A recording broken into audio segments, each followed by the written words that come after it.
Hi කොහොමද ඔයාලට? ඔන්න ඉතින් මම ඔයාලට අදත් වීඩියෝ එකක් අරගෙන ආවා. පෙර සූදානමක් තිබුණෙත් නැති නොහිතපු වෙලාවක මට ඔන්න ආයෙම කෑම පාර්සල් 35ක් විතර හදන්න වුණා. ඔන්න ඉතින් වැඩි හිත හිටියේ නෑ. ගෙදර තියෙන දේවල් වලින්ම පොඩි කීමක් ගහගන්නවා කියලා හිතුවා. මේකට මට ලොකු වියදමක් ගියේ නෑ. මම පිටින් ගත්තේ පරිප්පුයි මාළුයි විතරයි. අපි ගෙදර කෑමට ගන්නේ රතු හාල්නේ. ඉතින් මම හිතුවා මේ කෑම එකත් රතු හාල් වලින්ම හැදුවොත් හොඳයි කියලා. හාල් කිලෝ 5ක බත් උයලා හොඳ මැල්ලුම් මිටි දෙකක් හදලා පරිප්පු කිලෝ 1යි, අඹ ගෙඩි 15යි, මාළු කිලෝ 2යි.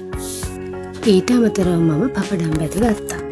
රුහණියෝ හැටියට අපි අත්දැකීමෙන්ම දන්නවා එක හාල් කිලෝ එකක් කිව්වත් හාල් කිලෝ 5ක් කිව්වත් ඉතින් අපිට මේ හාල් එක උයාගන්න යන්නේ සාමාන්‍යයෙන් පැයක වෙලාවක්.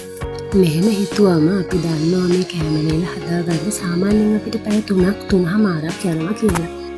ඔයාලා හිතන්නේ මොකද්ද? මට මේ වගේ වැඩිපුරම වෙලාව යන්නේ නැත්නම් මොනව හදන්න කියලාද?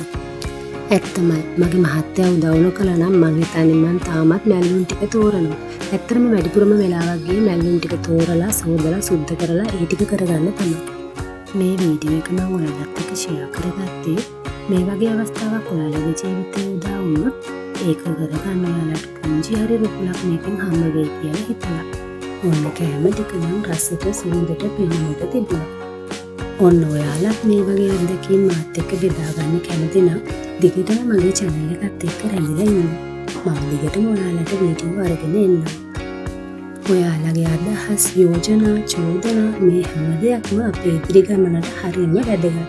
ඉතින් ඔයාලට දැනෙන අදහස පහලින් ලියාගෙන යන්න.